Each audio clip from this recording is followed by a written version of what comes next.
Magandang umaga! Kumusta po? Narito po ulit ang update natin para sa lagay ng ating panahon. Ngayong umaga po ng April 21, 2026. Sa ngayon po ay walang anumang sama ng panahon. Nabanta po dito sa ating bansa.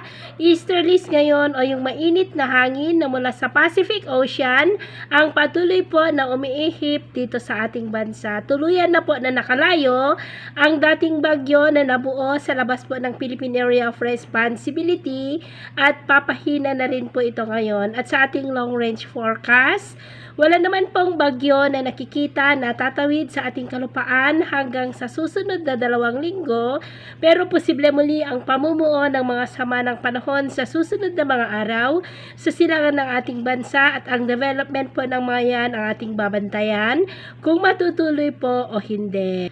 At sa lagay po ng ating panahon, ngayong madaling araw ay maayos naman ang panahon sa malaking bahagi ng bansa, pero may tsansa ng mga isolated rain sa ilang bahagi po ng Infanta, Polillo Island, Lobo, Marinduque, ilang bahagi ng Oriental Mindoro, El Nido, Capiz, Tacloban, Siargao, Mati at Sultan Kudarat.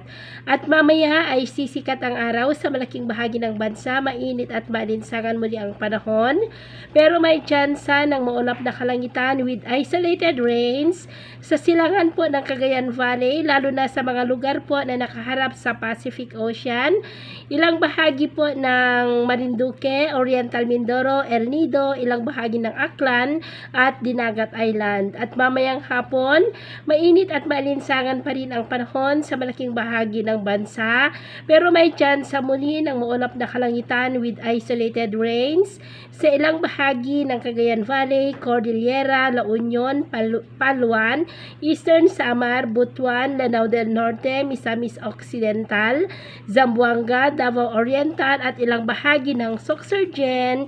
Kaya mag-ingat po tayo, lalo na sa panganib pa rin na dulot po ng mainit na panahon. At sa atin naman pong mga baybayin, wala po tayong nakataas na namang gale warning signals, pero iba yung pag-iingat lamang po kung papalaot tayo para po mas makaiwas sa mga sakunang pangkaragatan. So ito lang latest update natin sa araw na ito. At ako pa muli si James na nagsasabing sa kahit na pagsubok po na darating sa ating buhay, huwag po tayong mawawalan ng pag-asa. Thank you and God bless!